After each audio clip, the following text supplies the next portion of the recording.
Welcome to RP Revenge. The line didn't click off when I said goodbye. That's how it began, with silence that wasn't quite silence. I had just ended a casual call with my parents.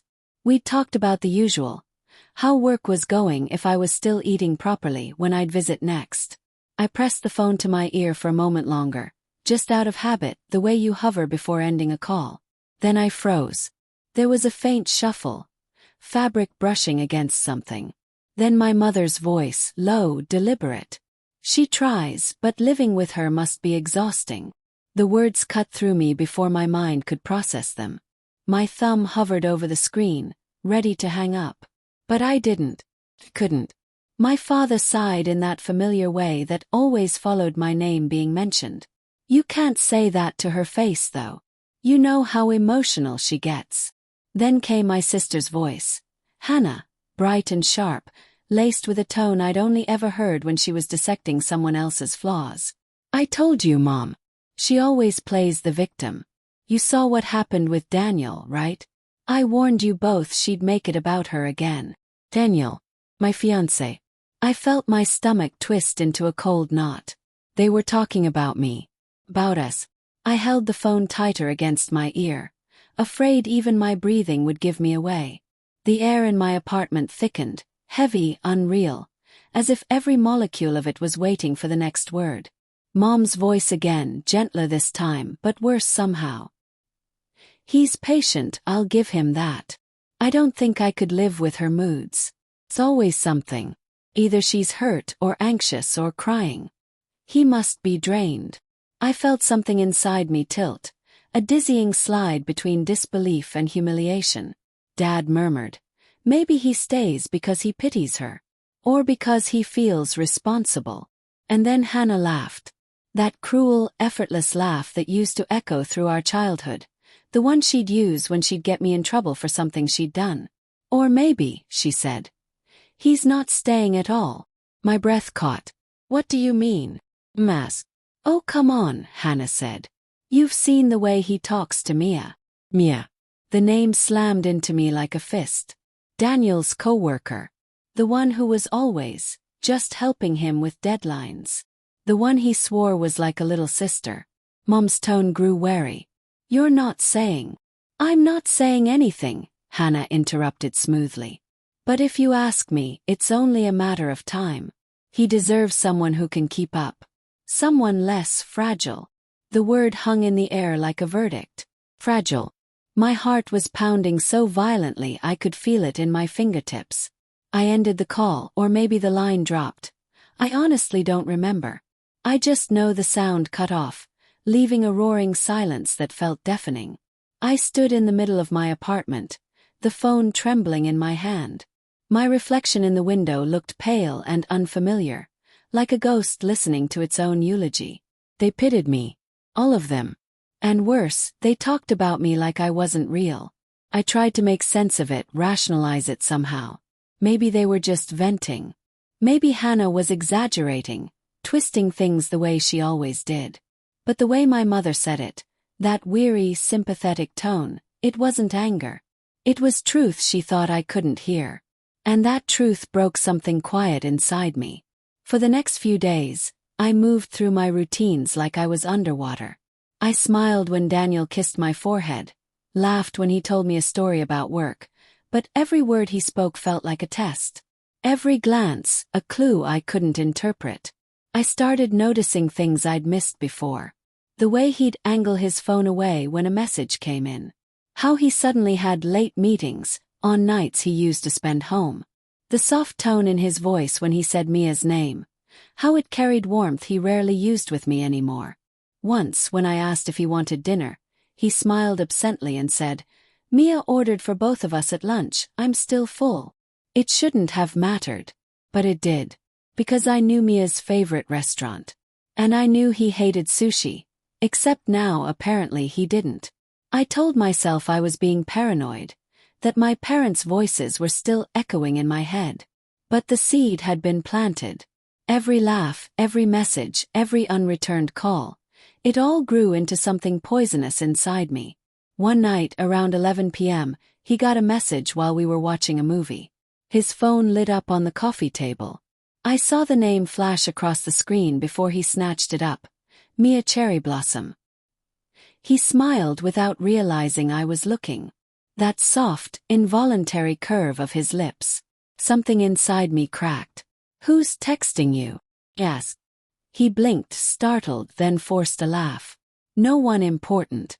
Just work stuff." But his eyes didn't meet mine. "Work stuff at 11 p.m. Deadlines don't care about time, babe." He kissed my temple and went to the balcony, whispering into the night air while I sat frozen on the couch. His silhouette looked strange, distant, framed by the cold blue of his phone screen. When he came back in, he found me staring at him. He smiled again, the way you smile at a child who's overreacting. "Don't start, okay? I'm tired." And I didn't. Because a part of me was too afraid to hear what he'd say if I did. But I couldn't unhear my mother's voice, couldn't unsee that message. So I started to listen differently, watch differently. I learned his rhythms, when he'd shower, when he'd leave his phone unattended. I hated myself for it, but I needed to know. One afternoon, while he was in the shower, I opened his phone. The passcode, my birthday, hadn't changed. Somehow that made it worse. There it was. Thread of messages with Mia. Nothing explicit at first, just work chats, jokes, memes. "Mia, you always make me laugh. Daniel, you bring out the best in me. Mia. Don't say that, I'll blush, flushed face. Daniel, I like when you do." My vision blurred. I scrolled down, searching, hoping it wouldn't get worse, and then I saw it. "Daniel, I wish I could tell her." Mia, she'd break. "Daniel, I know." I didn't realize I was crying until I saw my tears dripping onto the screen. The water stopped running. I dropped the phone back where it was and ran to the kitchen, pretending to tidy up. My hands were shaking so hard I could barely hold the glass. When he came out, towel around his waist, hair damp and glistening, I looked at him, really looked. And I realized how much of my love had been built on faith, not proof. He kissed my cheek like nothing had changed. But everything had. That night, I lay awake, staring at the ceiling while his breathing evened beside me. My parents' voices played over in my mind. "He must be drained. He stays because he pities her. She's fragile." They weren't gossiping. They were preparing themselves for this moment. They knew. Maybe not the details, but the truth of it. And they pitied me enough to whisper it when they thought I couldn't hear. The next morning, I packed a small bag and told Daniel I was visiting my parents for a few days. He looked surprised but didn't argue. Maybe relieved. When I arrived, Mom opened the door with that same soft, guilty smile she used when I fell off my bike as a kid, and she blamed herself for not watching closely enough. "Sweetheart," she said, "you didn't tell us you were coming." "I needed a break," I said. My voice sounded calm, but inside I was trembling. Hannah was there too, lounging on the sofa, scrolling through her phone. She looked up and smirked faintly. "Hey, stranger. Trouble in paradise." Mom shot her a warning look, but I just smiled. Something like that. The room smelled like coffee and detergent. Familiar, safe, deceitful. I sat down, watching them move around the kitchen, their gestures small and ordinary. For the first time, I saw the distance between us not as misunderstanding, but as something deliberate. Something they'd built quietly over years of small dismissals and comparisons. And for the first time, I didn't want to close that distance. I wanted to widen it. That night, while they slept, I sat on the porch, listening to the crickets and replaying every word I'd heard on that forgotten call. He deserves someone less fragile. Maybe I was fragile once. But not anymore. Not after this. The betrayal wasn't just Daniel's. It was theirs too. My family's silent complicity in my humiliation. And I decided something then. Something I didn't say out loud. If they thought I was too weak to face the truth, I'd show them exactly how wrong they were. What none of them knew, not my parents, not Hannah, not Daniel, was that I'd already seen what breaking looked like. And I was done being the one who shattered. This time they would. The next morning I woke up before sunrise. The house was quiet, that sacred stillness of early hours when even walls seemed to breathe softly. I walked into the kitchen, made coffee, and stared out the window at the faint mist hovering over the garden. The place felt smaller now. Not because it had changed, but because I had. For years, this house had been my refuge. Now it was my crime scene. When Hannah came down around 9, she looked surprised to see me awake. "You look intense," she said, pouring herself cereal. "Bad dreams." I smiled faintly. "You could say that." She shrugged, sitting across from me, tapping on her phone. "Daniel texted me last night." That single sentence flipped my stomach. "He what?" She looked up, all innocent. "Relax. He just asked if you made it here okay." "I told him you did." My pulse quickened. He texted her before me. That detail, so small, so devastating, told me everything I needed to know. "Why would he ask you?" I said carefully.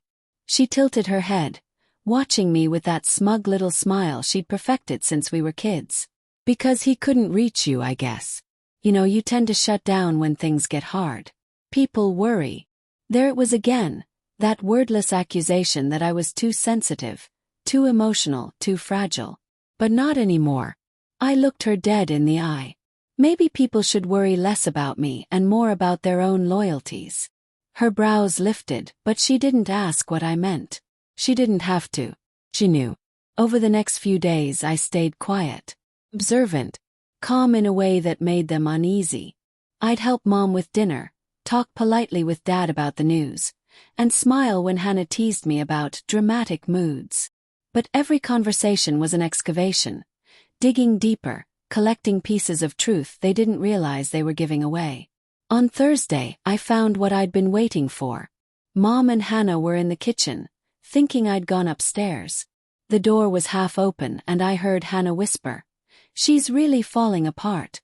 You think Daniel's told her yet?" Mom's voice was hushed, anxious.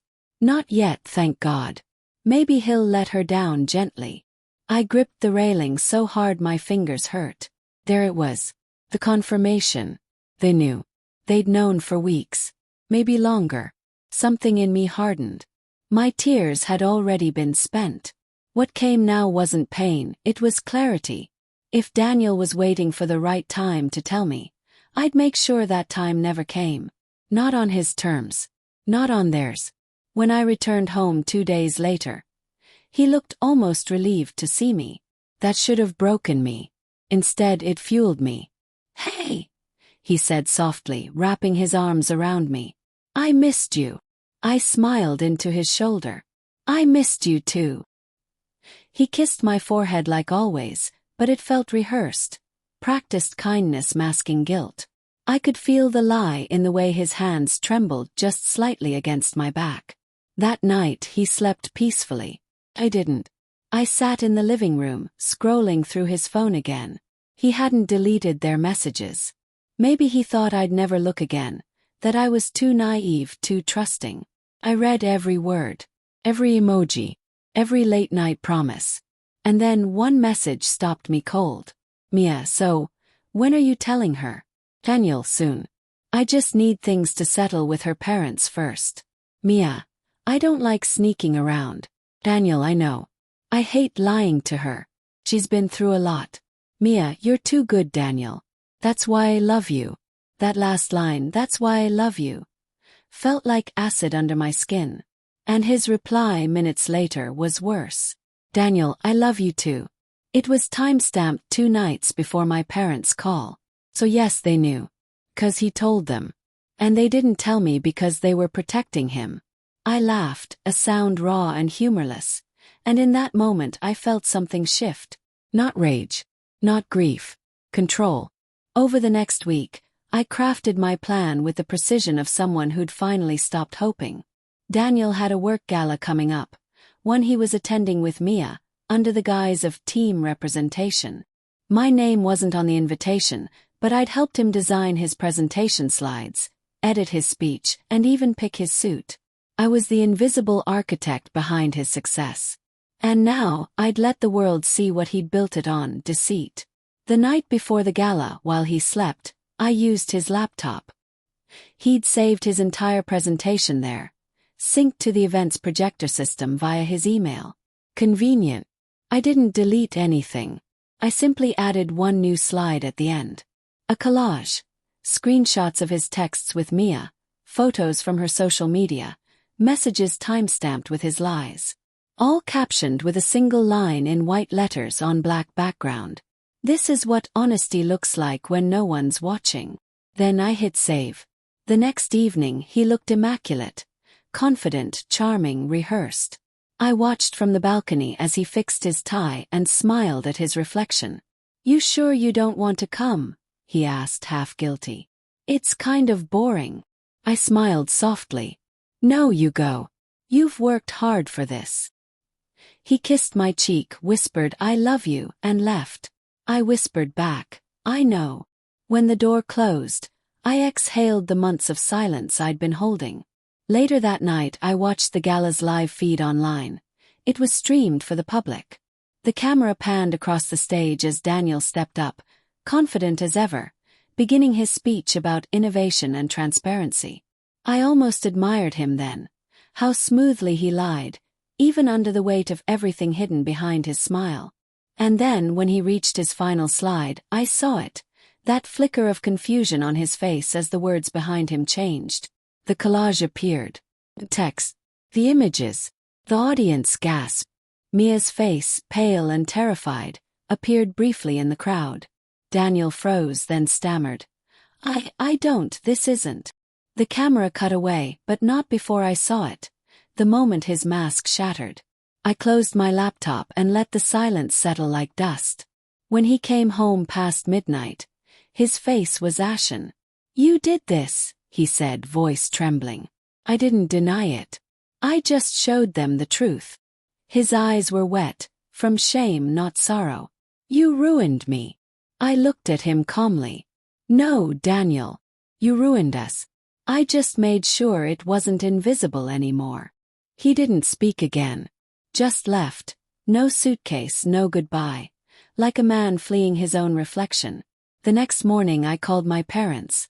Mom answered on the second ring, voice already tight. "What have you done?" "Nothing you didn't see coming," I said. There was a pause. Heavy, breathless. Then softly. "You could have talked to us." I almost laughed. "Like the way you all talked about me that night." She didn't answer. Neither did Dad when he took the phone. I hung up before they could. Weeks passed. Silence became my new language. The kind that doesn't ache anymore, it just exists. Then one day a letter arrived from Hannah. No envelope, no preamble, just a single page. "I didn't mean to hurt you. I thought I was protecting you from getting blindsided. But I see now that I just stood by while you were humiliated. Sorry. H." I folded the letter neatly and placed it in a drawer. Forgiveness wasn't impossible, just not yet. Months later I moved into a new apartment. Small, sunlit and quiet. I started painting again, something I hadn't done in years. My therapist said revenge doesn't bring closure. Maybe she's right. But for me it wasn't revenge. It was reclamation. One evening I got a message from an unknown number. "Daniel, I'm in therapy now. I know it doesn't change what I did, but I'm trying to understand why I broke something good." For a moment I stared at it. Then I typed back. You didn't break something good. You exposed something weak. That's the difference." And then I blocked the number. Sometimes I still think about that night, the one when my parents forgot to hang up. How one careless moment tore the curtain off everything I thought was safe. It used to haunt me. Now it feels like a beginning. Because if they hadn't left that line open, I'd still be living in the comfort of their silence, in the shadow of Daniel's lies. But now I'm free. Not because they told me the truth, but because I heard it anyway. And that's the thing about betrayal. It doesn't just destroy trust. It gives you the power to rebuild. Stronger, wiser, unafraid of the silence that once broke you.